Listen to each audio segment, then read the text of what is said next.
Major recall of GM cars. Once again, that ignition problem is to blame. 3 million more are being added to the list, and that makes more than 20 million GM vehicles recalled this year. Now, in a moment, we'll show you the list of those just added.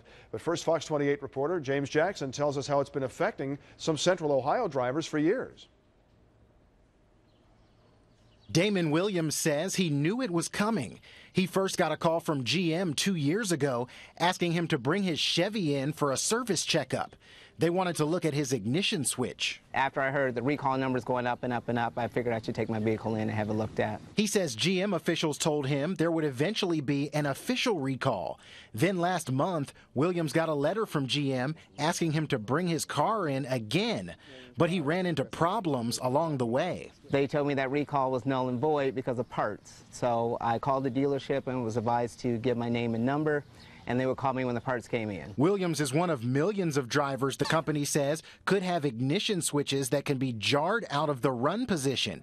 That could potentially affect power steering, airbags, and brakes. I think that there was definitely an oversight that could have been avoided. General Motors engineers got wind of the problem more than 10 years ago, but investigators are trying to determine why it's taken so long for the company to take action.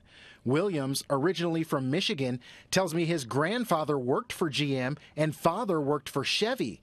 He's confident in the brand, but disappointed with its lack of efficiency. James Jackson, Fox 28 News.